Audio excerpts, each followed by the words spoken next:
Have you ever noticed that the very moment you most need a reset is the exact moment you resist doing it? A simple breath or a shoulder roll or a 10-second pause would help, but instead, your mind says, nah, not now, or your body won't move. Well, I'm Heidi. I'm your trauma informed coach, and I'm here to tell you a little something about resistance. Resistance is actually protection. Your nervous system has decided this reset might feel like too much right now. And in its own way, your body is keeping you safe. So today I want to explore what I call resistance reset, how it shows up, why it's a signal, and how we can gently work with it instead of against it. By the end of this video, you'll have 3 practical resets you can use and a new way to think about the language you use with yourself. So stay with me. But first, let's start with this. Resistance equals protection. Let's normalize that right here. What usually happens? We resist the reset, and then we tell ourselves we're failing. We resist, and then we start layering on shame. We resist, and then we avoid the very practices that could help us most. It's such a human loop. Our system protects us by saying not yet, and then our mind jumps in with judgment, piling on guilt. Here's the paradox. The more pressure we put on ourselves to do the thing, the more our system resists, because pressure doesn't equal safety either. So instead of asking, how do I get rid of resistance? We get to ask, what is this resistance protecting me from right now?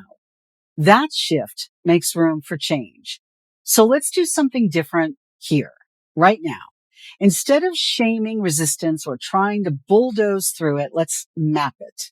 When we map resistance, it stops being this big foggy wall in front of us. Instead, it becomes information. And once it's information, we can walk with it.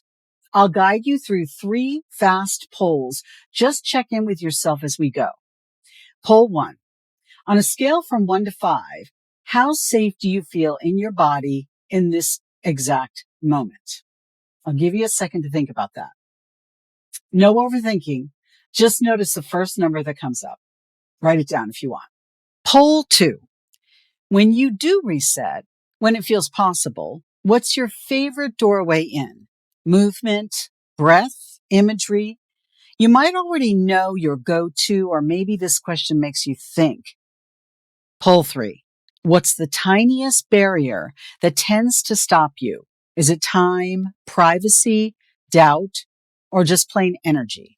When you map resistance, you discover that it's not random, it's specific. And when it's specific, you can work with it instead of fighting it. Let's try these 3 resets together. Don't be deceived by how simple these look. Your nervous system doesn't care about fancy. It cares about clear signals of safety. And here's why they work. When you briefly create tension and then release it, your body gets a primitive message. The danger is past and you're safe now. That contrast is what tells your system it can shift. I'll give you 3 eyes open options for all of these because sometimes closing your eyes just doesn't feel safe. And that's perfectly fine. Reset number 1. Make a gentle fist with one hand. Notice the tension. Now slowly open it, spreading your fingers wide like you're saying hello. Let's do that 2 more times. Fist, open, fist, open.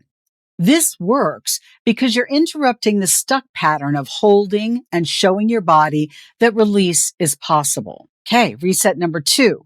Keep your head still and let your eyes drift slowly side to side, like you're watching a horizon. If that feels like too much, soften your gaze and let your eyes rest on one spot. This works because shifting your gaze calms your orienting reflex, the same reflex animals use to scan for safety in their environment. Reset 3. Roll your shoulders back gently, like you're making space for your chest to open. As you roll, take a slow inhale. Then let the exhale be longer than the inhale. Do that twice.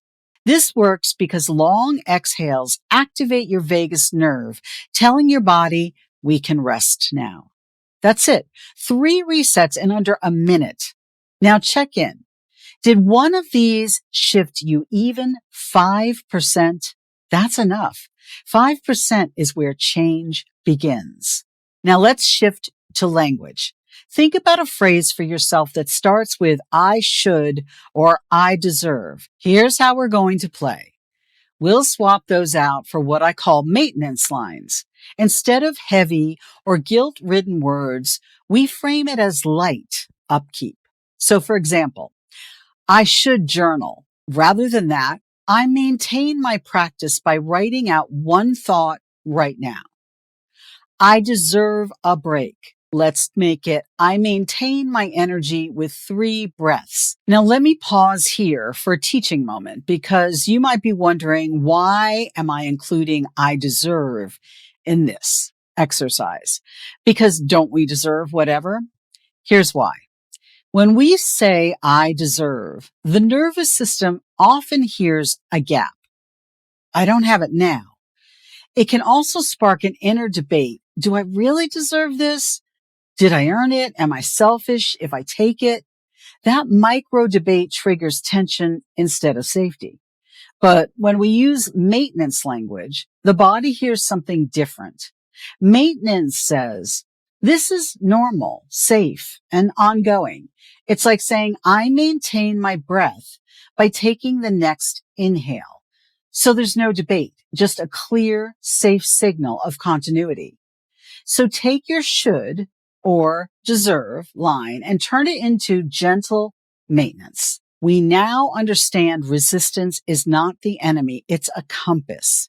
You get to choose your route, movement, breath, imagery, or a simple awareness. Which route feels like your next gentle step? Whatever you choose, make it 10 seconds and let it be enough. Make the ordinary sacred. If you want more ways to meet resistance with compassion, check the links below for guides and for our community. I'd love for you to join us there.